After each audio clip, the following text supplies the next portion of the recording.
सबसे पहले तो इसके अध्यक्ष आपको बता देते हैं, जिनकी तस्वीर सबसे ऊपर लगी हुई है।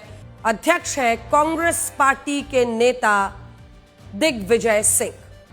दिलचस्प बात यह है कि नियमों की समीक्षा उन्हीं की अध्यक्षता में हुई थी, लेकिन जब इस पर विवाद हुआ और जब यह कहा गया कि इन नियमों से सामान्य वर्ग के छात्रों के खिलाफ ज्यादती हो सकती है, तब दिग्विजय सिंह ने एक शब्द नहीं कहा। उन्होंने एक बार नहीं बताया कि यूजीसी का यह ड्राफ्ट उन्हीं की कमेटी के पास आया था। अब दूसरे सदस्यों पर आइए। इस कमेटी में कुल 30 सदस्य हैं। राज्यसभा के 10 हैं, लोकसभा के 20 सांसद। और आप इनमें नाम और इनकी पार्टी के बारे में पढ़ते जाइए, एक एक करके आपको बताते हैं। सबसे पहले सिकंदर कुमार है राज्यसभा से बीजेपी के, फिर सी सदानंद मास्टर बीजेपी के, रेखा शर्मा बीजेपी के, अगर आपको याद हो विमेन कमीशन से जुड़ी हुई रेखा शर्मा, भीम सिंह बीजेपी, घनश्याम तिवारी बीजेपी, विकास रंजन भट्टाचार्य सीपीएम, मौसम बी नूर टीएमसी की तत्कालीन, सुनेत्रा पवार भी इसमें एनसीपी की तरफ से इस कमेटी में शामिल है, वो राज्यसभा सांसद है। अब लोकसभा पर आइए। लोकसभा की जब आप लिस्ट को देखेंगे तो यहां पर 20 है।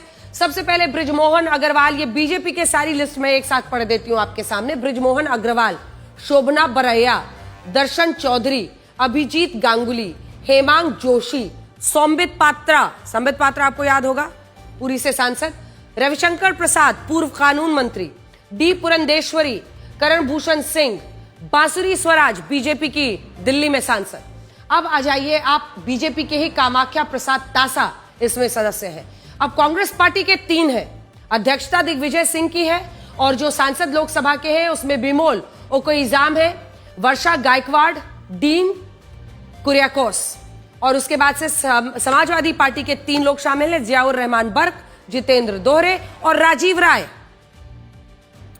रचना बैनर्जी और कालीपदा सरेन ये दोनों टीएमसी से हैं, अमर काले एनसीपी शरद पवार गुट के और टी सुमति डीएमके से शामिल हैं।